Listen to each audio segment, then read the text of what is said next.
एक एक करके करो। अंजलि की शादी कर ससुराल पहुंचने के साथ ही उसकी सास के हुक्म शुरू हो जाते हैं। हो गई शादी, बस मौज खत्म। कल से जल्दी उठकर काम पर लग जाना है। अरे माँ आज ही यहाँ आई है, इसे सब समझने के लिए कुछ दिन तो दो। मेरे और बहू के बीच की बात है, तू घर के मामले में ना बोलियो। इस पर जतिन वहाँ से अपने कमरे में चला जाता है और सास अंजलि को काम की लिस्ट सुनाने लगती है। सुबह पहले घर की सफाई करनी है, फिर कपड़े धोने हैं, साथ में खाना भी बनाना है। एक की वजह से दूसरा काम रुकना नहीं चाहिए है। जी मम्मी जी ठीक है। ये कहकर अंजलि अपने कमरे में चली जाती है। अंजलि, मम्मी हमेशा बोलती थी बहू आएगी तो उनका काम हल्का होगा, पर मुझे नहीं पता था कि वो काम हल्का करने की जगह टाल ही देंगी। कुछ नहीं होता, ये सब मैं अपने घर में भी तो करती थी, मुझे आदत है, कोई दिक्कत नहीं होगी। ठीक है, पर अगर कुछ हो तो बता देना। दोनों सो जाते हैं और अगली सुबह से अंजलि जल्दी उठ के सास के बताए कामों में जुट जाती है, जिसमें वो जैसे ही कपड़े धोने लगती है तो सास वहाँ आ जाती है।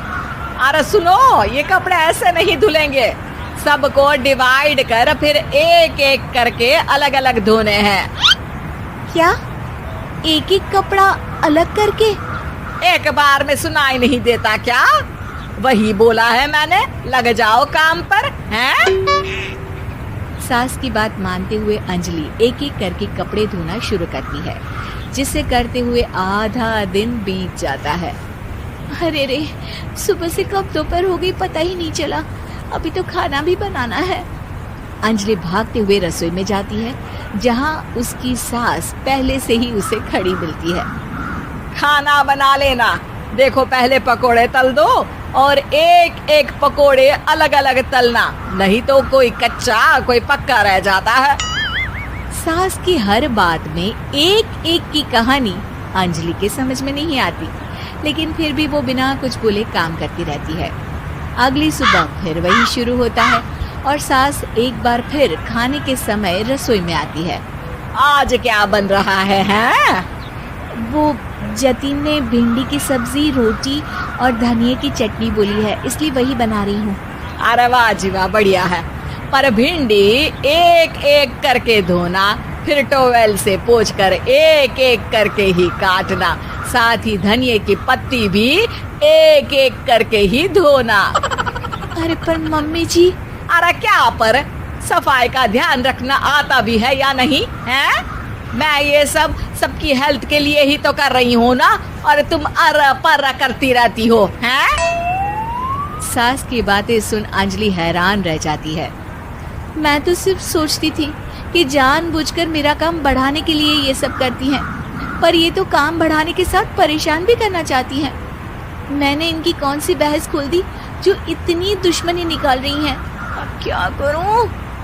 अब अंजलि सास की बातों और हरकतों के बीच फंस जाती है। काम के लिए मना भी नहीं कर सकती, नहीं तो जाने कौन सा ड्रामा खड़ा कर दे। पर अंजलि, तुझे कुछ तो करना पड़ेगा। इतनी देर में जतिन भी वहां आ जाता है। अरे कौन ड्रामा खड़ा कर रहा है और क्या करना पड़ेगा? जतिन की बात सुन अंजलि सोच में पड़ जाती है।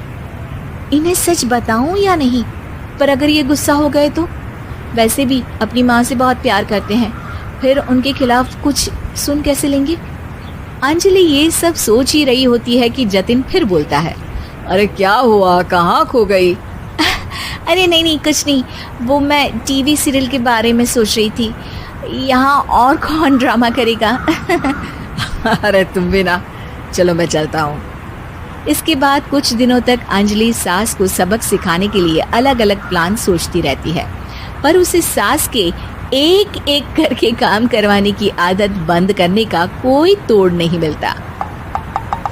अगर ऐसे ही चलता रहा तो कहीं मैं एक दिन अपने सिर के बालों को भी एक एक करके सुलझना ना शुरू कर दूं।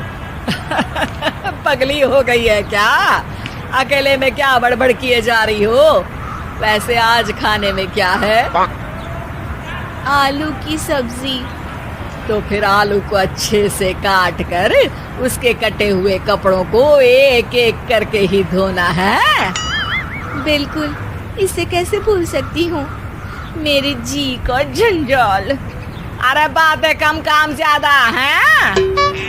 अंजलि एक बार फिर सास के कहे अनुसार काम करने लग जाती है, जिसमें सब्जी बनाते हुए उसके दिमाग में एक आइडिया आता है और वो सास को आवाज लगाती है, मम्मी जी सुनिए जरा इधर तो आना। अंजलि की आवाज सुन सास रसोई में आती है। अरे क्या हुआ, क्यों गला फाड़ कर चिल्ला रही हो? कुछ नहीं, वो सुबह कपड़े धोने की जल्दी में नहाई नहीं थी और अब शाम की पूजा भी करनी है, तो आप जरा सब्जी देख लीजिए ना, तब तक मैं नहा कर आती हूँ। अंजलि सास को रसोई में छोड़कर नहाने चली जाती है। इसी तरह देखते देखते 4 घंटे बीत जाते हैं, लेकिन अंजलि बाथरूम से बाहर ही नहीं निकलती, जिसे देख सास उसे आवाज लगाती है।